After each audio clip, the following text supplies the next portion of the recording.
Hello and welcome to this video tutorial on how to spot a bad fish. I'm going to show you how in just a few seconds you can determine whether or not an email is legitimate or a scam. With over 100 million people using PayPal to buy products and services online, you, your kids, parents, or friends have used it at one point or another. For many of us, it has become an integral part of our online experience. This is the exact reason why cyber criminals use the likeness of PayPal as part of their ruse. Being a user of one of the giants in online finance also makes me, you, and everyone else a target, especially of well-crafted phishing attacks. Take a look at this recent email that I received from PayPal. Before clicking on any link or responding to emails, I stop and do an exercise that helps me decide in just a few seconds if the email is legitimate or a scam. I first ask myself, do I even have a PayPal account? In this case, I do. However, if I didn't have one at all, I would have just deleted the email without even thinking twice. The second question I ask is, was the email sent to the account I have registered with PayPal? No, I received this in my work email, and I only have a PayPal account registered through my personal email address. I knew at this point that this must be a scam, but for the purpose of this training, I will continue with the exercise. Another question I need to ask myself is, did I buy or sell something that would require PayPal? Yes, actually, I have recently bought items for which I've used PayPal, but the item described in the email didn't ring a bell, and I know I would not have bought that said item.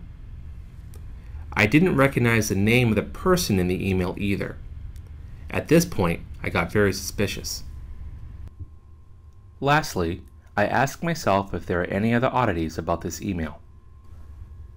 One issue I discover is that the transaction ID is a clickable link, which is not the case in a legit PayPal email.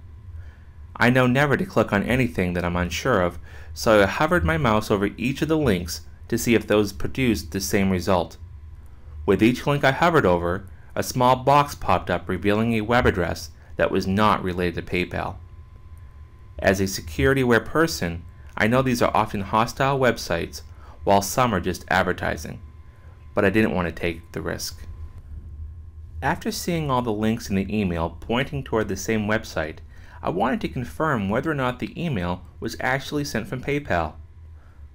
Looking at the from line, I see that it is not from PayPal, which again is not the case in a legitimate PayPal email correspondence. After going through this exercise, I am certain that this email is not from PayPal and is nothing more than an elaborate ruse to gain my trust so that I would click on the links in the email. And it is best just to delete it. In real time, the process of determining whether or not this email was legit would have only taken a few seconds. In closing, it is the process of stopping, thinking, then clicking that can save you from hours of frustration in trying to undo whatever harm the cyber criminal had intended. Nothing I did was technical, and nothing I discussed requires a ton of computer savvy. These techniques can save you a ton of hassle and take just a few seconds to do. Identifying a potentially hostile email is not only personally gratifying, but it protects you at home and while on our networks here at the university. You can use the same approach anywhere on any computer.